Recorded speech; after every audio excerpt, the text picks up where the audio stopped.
আসসালামু আলাইকুম, আমি তানভীর কবির। আজকে সংকরণ পড়াবো। সংকরণের এটা হচ্ছে পার্ট 2। পার্ট 1-এ আমরা দেখিয়েছিলাম যে আমরা যে শর্টকাটটা দিয়ে সংকরণ এমসিকিউ গুলো সলভ করব, ওইটা ইউজ করার জন্য, মানে শর্টকাটটা ইউজ করার জন্য আমাদের কি কি জানা লাগবে। আর আজকে আমরা সংকরণের ওই শর্টকাটটা দিয়ে এই যোগগুলো, মানে এক্সাম্পল হিসেবে এই যোগগুলো সলভ করে দেখাবো, মানে এই যোগগুলো সংকরণ বের করব। তো আমাদের শর্টকাটটা ছিল হচ্ছে sigma bond plus lone pair. শর্টকাটটা ছিল sigma bond plus lone pair. এই যে শর্টকাট, মানে এই যে সূত্রটা, এখান থেকে আমরা একটা মান বা একটা সংখ্যা পাবো। এখান থেকে আমরা একটা সংখ্যা পাবো। সেই সংখ্যাটা যদি 2 হয় তাহলে হবে এসপি। মানে এইগুলো আপনাদের একটু মনে রাখতে হবে যে 2 হইলে কি হবে, 3 হইলে কি হবে, এটা একটু মনে রাখতে হবে। 2 হইলে হবে এসপি, 3 হইলে হবে SP2, 4 হইলে SP3, 5 হইলে SP4, না SP4 হয় না, SP3D, মানে তখন ডি অরবিটাল অ্যাড হবে। যদি 5 হয় তাহলে SP3D। 6 হইলে SP3D2, আর 7 হলে SP3D3। এর বেশি আর হয় না। তো এই চারটা, মানে এই অংশটুকু আপনাদের একটু মনে রাখা লাগবে। এখন আসেন ওই যোগগুলো দিয়ে সলভ করি।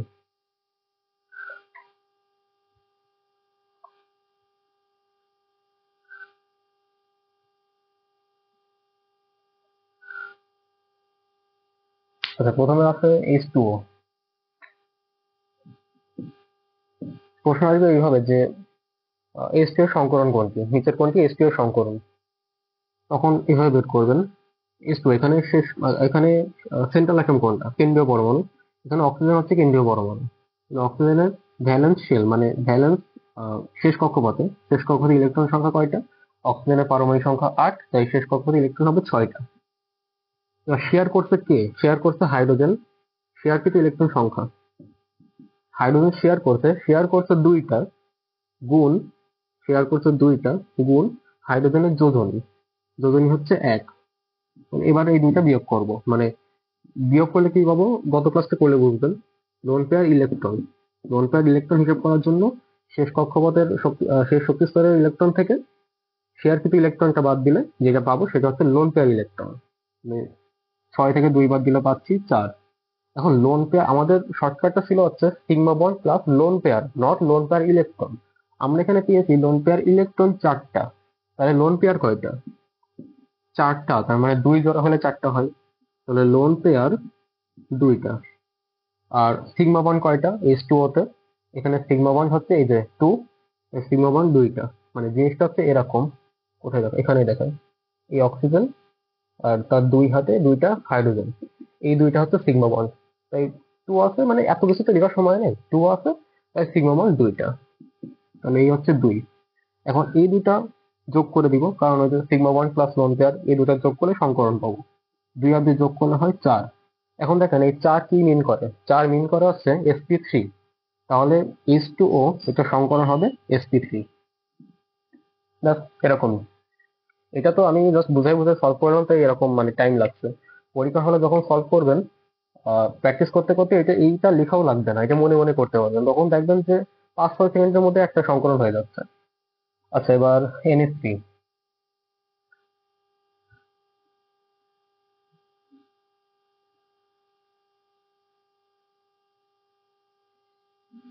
NH3 করবো? না থাক, NH3 টা আপনারা করবেন, এটা আপনারা করবেন। এটা হয়ে গেছে। NH4 টা দেখি,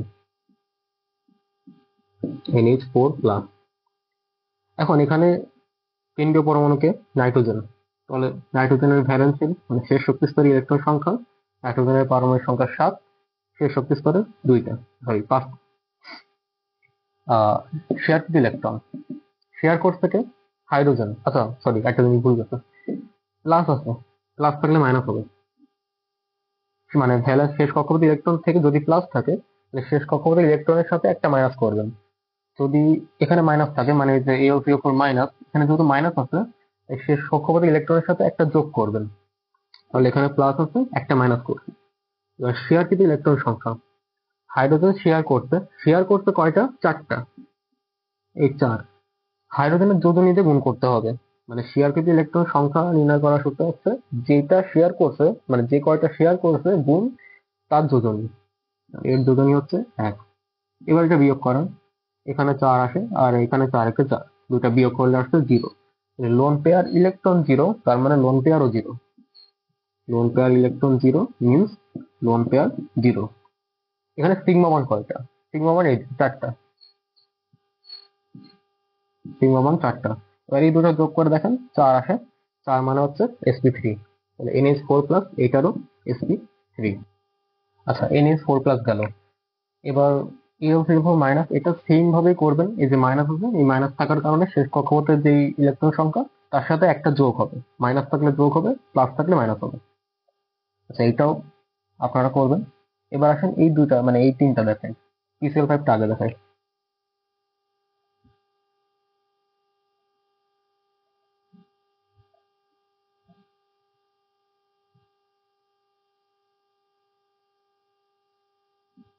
PCl5 এখানে শেষ, sorry, central atom, central atom phosphorus. শেষ কক্ষপথে আছে কয়টা? 5টা। শেয়ার করছে কে? ক্লোরিন। ক্লোরিন কয়টা শেয়ার করছে? 5টা। ক্লোরিনের যোজনী কত? 1। তাহলে এই 1, মানে 1 দিয়ে গুণ। এবার এটা বিয়োগ করলে আসছে লোন পেয়ার ইলেকট্রন 0। আর লোন পেয়ার ইলেকট্রন 0 মানে আছে লোন পেয়ারও 0। সিগমা বন্ড কয়টা? সিগমা বন্ড এখানে 5টা। তাহলে এই 5, এই দুটো যোগ করে আসে হচ্ছে 5। 5 মিন করে sp3d। PCl5 এর সংকরণ হবে sp3d। ওকে, এখন এই যে POCl3, মানে এইটা গেল, এটা শেষ।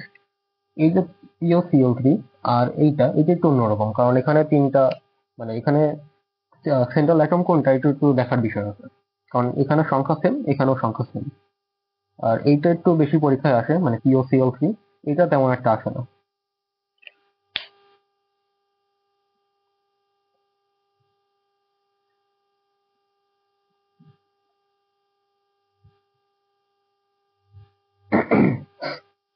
আচ্ছা POCl3 দিয়ে আমি, হ্যাঁ, আগে দেবো জেনন ওএইচ2।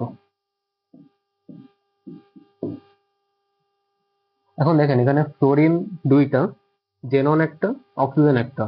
যেহেতু এই দুইটা পরমাণুর সংখ্যা সেম হয়ে গেছে, তাই সেন্ট্রাল অ্যাটম আমরা ওইভাবে বের করতে পারবো না। এখন এই যখন দুইটার সংখ্যা সেম হয়ে যাবে, তখন সেন্ট্রাল অ্যাটম বের করার নিয়ম হচ্ছে ওই ঋণাত্মকতার মান যেটার কম হবে সেইটা সেন্ট্রাল অ্যাটম হবে। এখন গত ক্লাসে তড়িৎ-ঋণাত্মকতার কয়েকটা মান লিখে দিচ্ছিলাম, তার মধ্যে জেনন ছিল না। আর জেননের তড়িৎ-ঋণাত্মকতার মান আমি নিজেও জানি না। তাহলে এখন পর্যায় সারণী দিয়ে বের করতে হবে। জেনন কি? নিষ্ক্রিয় গ্যাস। তাহলে নিষ্ক্রিয় গ্যাসের গ্রুপটা লিখি, হিলিয়াম, নিয়ন, আর্গন, ক্রিপ্টন আর জেনন। নিয়নের পাশে আছে ফ্লোরিন, তার পাশে আছে অক্সিজেন। তাহলে এই যে এই হচ্ছে অক্সিজেন আর এই হচ্ছে জেনন। উপর থেকে নিচের দিকে গেলে, পর্যায় সারণী উপর থেকে নিচের দিকে গেলে তড়িৎ-ঋণাত্মকতার মান কমে। তাহলে জেনন আর এই অক্সিজেন, এই দুটার হিসাব করেন। জেনন আছে অক্সিজেনের নিচের দিকে, তাহলে জেননের তড়িৎ-ঋণাত্মকতার মান কম হবে আর অক্সিজেনের বেশি হবে। তাহলে যেটার কম সেটা হবে কেন্দ্রীয় পরমাণু। তাহলে এখানে জেননটা হচ্ছে কেন্দ্রীয় পরমাণু। আচ্ছা কেন্দ্রীয় পরমাণু, কেন্দ্রীয় পরমাণু চিনলাম। এবার ওইটার শেষ কক্ষপথ ইলেকট্রন সংখ্যা হিসাব করতে হবে। জেনন নিষ্ক্রিয় গ্যাস, এটার শেষ কক্ষপথ ইলেকট্রন সংখ্যা হবে, ভ্যালেন্সিয়াল ইলেকট্রন সংখ্যা 8টা। এবার শেয়ার করছে কয়টা? শেয়ার অক্সিজেনও করছে, ফ্লোরিনও করছে। তাহলে একসাথে আলাদা আলাদা করে তারপর যোগ করতে হবে, মানে হিসাব দুইটারই করতে হবে। শেয়ার কিন্তু ইলেকট্রন সংখ্যা, সরাই লিখতে ভালো হতো।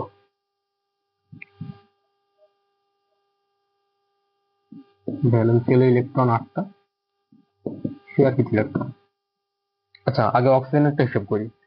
অক্সিজেন ওই যে আছে কয়টা গুণ যোজনী, মানে শেয়ার করতে কয়টা গুণ যোজনী। অক্সিজেন শেয়ার করতে কয়টা? কিছু না, মানে 1 আছে। 1 গুণ অক্সিজেনের যোজনী কত? 2 ব্র্যাকেট। এবার যোগ, মানে অক্সিজেন হিসাবটা করলাম, এবার হচ্ছে ফ্লোরিনের হিসাব। ফ্লোরিন আছে কয়টা? 2টা গুণ ফ্লোরিনের যোজনী কত? 1। এই যে দুইটা একসাথে যোগ করলাম, মানে দুইটা একসাথে হিসাব করলাম। এবার এখান থেকে এটা বিয়োগ করব, তাহলে শেয়ার লোন পেয়ার ইলেকট্রন পাবো। তাহলে এখানে 2 আর এখানে 2, দুটো যোগ করলে 4, এই 8 থেকে 4 বাদ দিলে থাকে 4। লোন পেয়ার ইলেকট্রন 4টা, তার মানে লোন পেয়ার 2টা। এবার সিগমা বন্ড কয়টা? এখানে 2 আর এখানে 1, এটা তো কেন্দ্রীয় পরমাণু, এটা হিসাব আলাদা। সিগমা বন্ডের ক্ষেত্রে শুধু কেন্দ্রীয় পরমাণু বাদে হিসাব করব। এখানে 2টা আর এখানে 1টা, তাহলে সিগমা বন্ড হবে টোটাল 3টা। তাহলে এই দুটো যোগ করলে আসে 5, 5 মিন করে sp3d। তাহলে জেনন ও F2 এটার সংকরণ হবে sp3d। ডান। সেম ভাবে POCO3 বের করতে হবে। এখন এটার ক্ষেত্রে পার্থক্য আছে, ফসফরাসের তড়িৎনাটকতার মানটা গতবার লিখে দিচ্ছিলাম, মানে ওইটা অনেক জায়গায় কাজে লাগে। গতদিন যেগুলো লিখে দিচ্ছিলাম ওইটা অনেক জায়গাতে কাজে লাগবে, এই জন্য লিখে দিচ্ছিলাম। ফসফরাসের তড়িৎনাটকতার মানটাও জানেন, অক্সিজেনের তড়িৎনাটকতার মানটাও জানেন, এক্ষেত্রে তখন আর ওই পর্যায় সারণী দিয়ে বের করতে হবে না। সেটাও করে দিই। POCl3,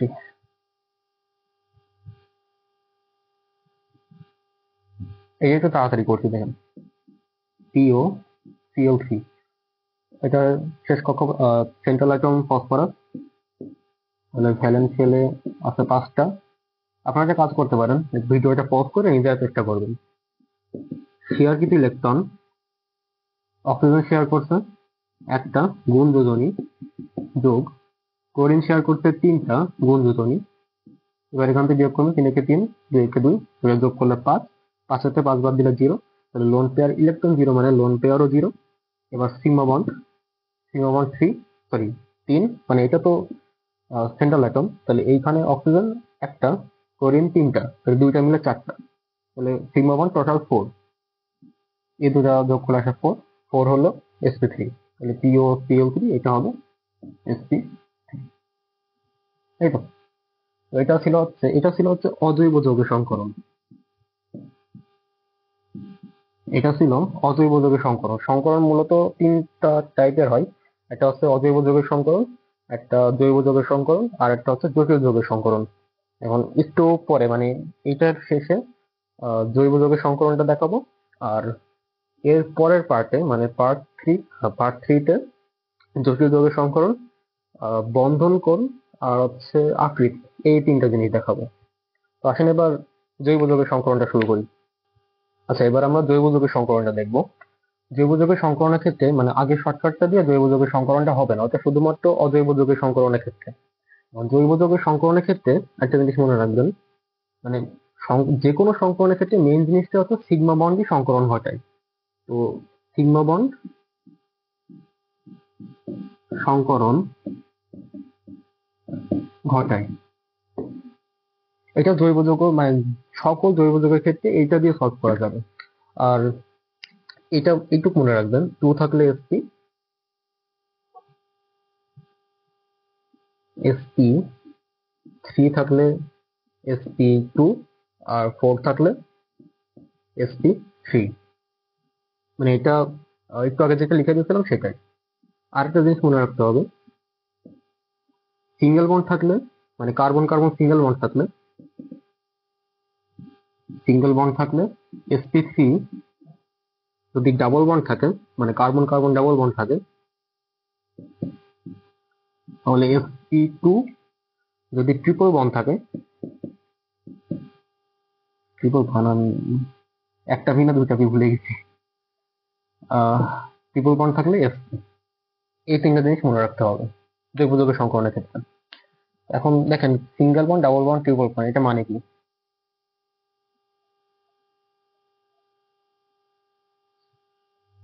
ধরেন কার্বন কার্বন সিঙ্গেল বন্ড, এই কার্বনের মানে কার্বনের হাত 4টা, মানে 4টা বন্ড হয় কার্বনের। একটা বন্ড গেছে এই কার্বনের সাথে, তাহলে বাকি 3টা হাত খালি আছে, সেই 3টা হাত হচ্ছে এইটা। এই কার্বনেরও সেম ভাবে 3টা হাত খালি আছে এইটা। এইখানে সব কয়টা বন্ডই সিঙ্গেল বন্ড, তাই এই কার্বনেরও সংকরণ যা, এই কার্বনের সংকরণ তাই, 2টা কার্বনের সংকরণ হবে sp3। আবার দেখেন কার্বন কার্বন ডাবল বন্ড, কার্বনের 2টা হাত এখানে, তাহলে বাকি 2টা হাত এইভাবে দেন। এই কার্বনটারও সেম, 2টা হাত এইভাবে। এইখানে কার্বন কার্বন ডাবল বন্ড, তাহলে এইটার ক্ষেত্রে হবে sp2। সেম ভাবে কার্বন কার্বন ট্রিপল বন্ড, এটার ক্ষেত্রে হবে sp। কারণ পরীক্ষায় এত সহজ দেবে না, পরীক্ষায় এমন একটা যৌগ দেবে যেখানে double bond, triple bond, single bond সবই থাকবে। তখন বলবে যে আহ, এত নম্বর কার্বনের সংকরণ বের করতে, বা 3 নম্বর কার্বন, মানে যে কোনো একটা কার্বনের সংকরণ বের করতে বলবে। অথবা যদি যৌগটা যদি ছোট হয়, যেমন ঢাকা ভার্সিটি সম্ভবত 17-18 সেশন আসছিল, 3টা কার্বনের একটা যৌগ, ওইটা দিয়ে বলছে যে প্রত্যেকটা কার্বনের সংকরণ বের করো, মানে জৈব যৌগের। তো আসলে ওই এমসিকিউটা দেখায়।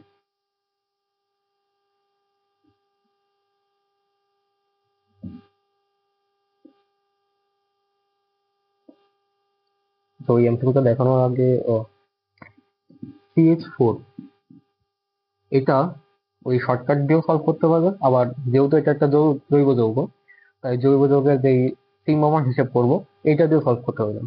যদি শর্টকাট দিয়ে সলভ করি তাহলে ভ্যালেন্সিয়াল ইলেকট্রন কয়টা? 4টা, কেন্দ্রীয় পরমাণু কার্বন। এটা শেয়ার করছে ইলেকট্রন 4টা শেয়ার করছে, গুণ যোজনী, তাহলে বিয়োগ করলে আসছে 0। লোন পেয়ার ইলেকট্রন 0, তার মানে লোন পেয়ারও 0। আর সিগমা বন্ড 4টা, এই টোটাল যোগ করলে আসছে 4, তার মানে CH4sp3। এখন এইটা সিগমা বন্ড হিসাব করে করা যায়। যেমন এই যে কার্বন, 4 হাতে 4টা হাইড্রোজেন, হাইড্রোজেন আর লিখলাম না। এখানে সব কয়টা কার্বনের সব কয়টা বন্ডই সিঙ্গেল বন্ড, যেহেতু সিঙ্গেল বন্ড, সিঙ্গেল থাকলে sp3 বলেছিলাম, তাই এটা হবে sp3। দুইটা কিন্তু সেম আসছে, কিন্তু CH4 বাদে অন্যান্য যে যৌগগুলো আছে সেইগুলো ওই শর্টকাট দিয়ে সলভ করতে পারবেন না। যেমন একটা যৌগ লিখে দেখেন,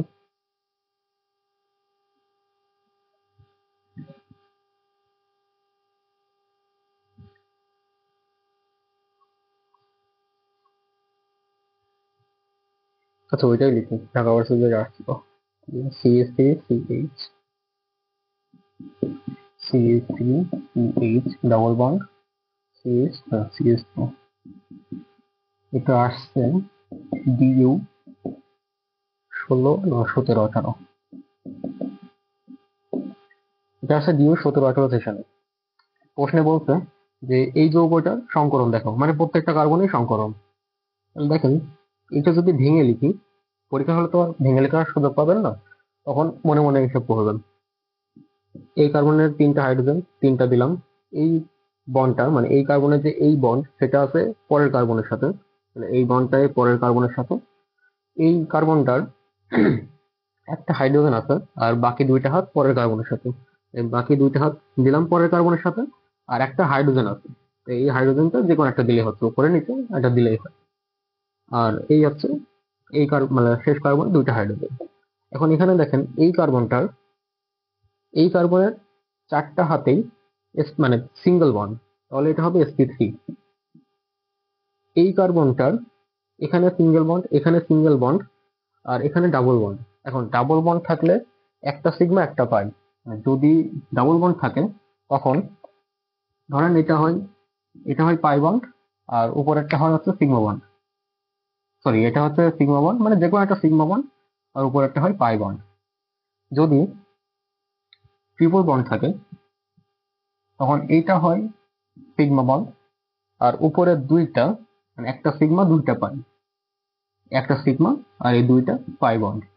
তাহলে এখানে ডাবল বন্ড আছে, এখানে একটা সিঙ্গেল বন্ড, মানে একটা সিগমা, একটা সিগমা, আর এখানে একটা সিগমা একটা পাই। টোটাল এই কার্বনটার টোটাল সিগমা কয়টা? 1 2 3, তাহলে এটা 3টা হচ্ছে সিগমা।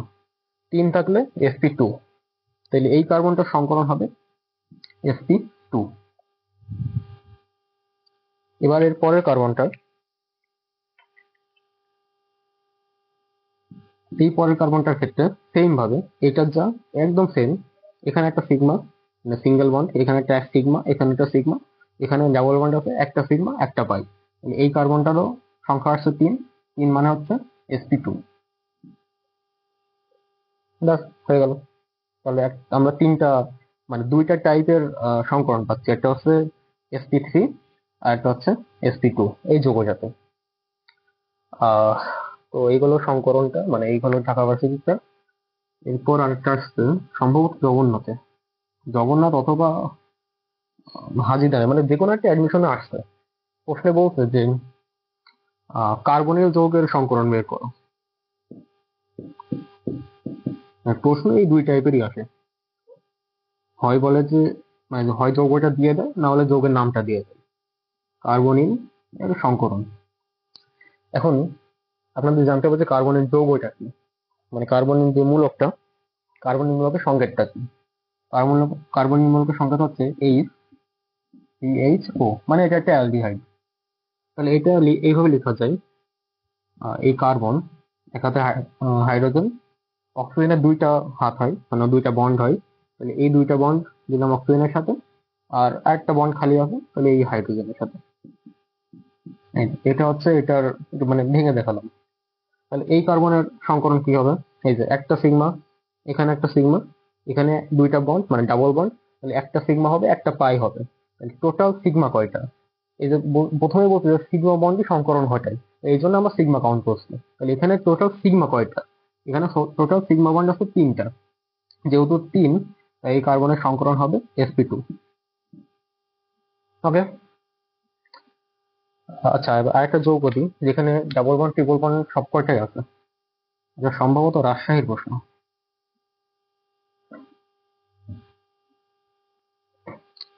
এই যৌগটা দিয়েছে, এটা রাজশাহীর প্রশ্ন 16-17 সেশন। এই যৌগটা দিয়ে বলেছে বাম দিক থেকে চতুর্থ কার্বনের সংকরণ কি হবে। বাম দিক থেকে চতুর্থ কার্বন তার মানে 1 2 3 4, এই কার্বনটার সংকরণ বের করতে বলছে। এই কার্বনের এক হাতে আছে সিঙ্গেল বন্ড, মানে এক পাশে সিঙ্গেল বন্ড আছে, এক পাশে ট্রিপল বন্ড আছে। ট্রিপল বন্ড থাকলে একটা সিগমা দুইটা পাই, মানে ধরে নেন উপরে দুইটা পাই আর এই নিচেরটা হচ্ছে সিগমা। এইখানে একটা সিঙ্গেল বন্ড, এটা হচ্ছে সিগমা, আর এখানে একটা সিগমা, তাহলে এই কার্বনটার সিগমা বন্ড সংখ্যা হচ্ছে 2, যেহেতু 2 তাই এই কার্বনের সংকরণ হবে sp। এই তো 2 হইলে sp, 3 হইলে sp2, আর 4 হইলে sp3। তো এই ছিল আজকের ক্লাসটা। আজকে জৈব যৌগের সংকরণটা দেখো। আচ্ছা আরেকটা জিনিস বলা হয়নি, এই দুইটা লাইন অনেক বেশি আসে যদি মানে জৈব যৌগের সংকরণ থেকে 3 টাইপের প্রশ্ন হয়। একটা হচ্ছে যৌগ দিয়ে দেয়, তারপর বলে যে সংকরণ বের করো, আবার ওরকম প্রশ্ন দেয় যে যৌগের নামটা দিয়ে দেয়, যেমন হচ্ছে কার্বনিক মূলকের সংকরণ, ওই টাইপের একটা দেয়। অথবা এই দুইটা কথার থেকেই দেয়, একটা হচ্ছে গ্রাফাইটের সংকরণ, একটা হীরকের সংকরণ। তাহলে গ্রাফাইট, এটা মুখস্থ রাখতে হবে, গ্রাফাইট আর হীরক মানে হীরা। গ্রাফাইটের সংকরণ হচ্ছে গ্রাফাইট sp2 আর হীরক sp3, এই দুটো মনে রাখতে হবে। আচ্ছা, তো এই ছিল আজকের ক্লাসটা, মানে পার্ট 2। আর পার্ট 3 তো যে বললাম জটিল যৌগ, বন্ধন কোণ, মানে কেন NH3 আর NH4 মানে এগুলোর বন্ধন কোণ ডিফারেন্ট হয়, আর হচ্ছে আকৃতি, এই 3টা জিনিস নিয়ে এর পরের ক্লাসে কথা বলবো। তো আজকে এ পর্যন্তই। আসসালামু আলাইকুম।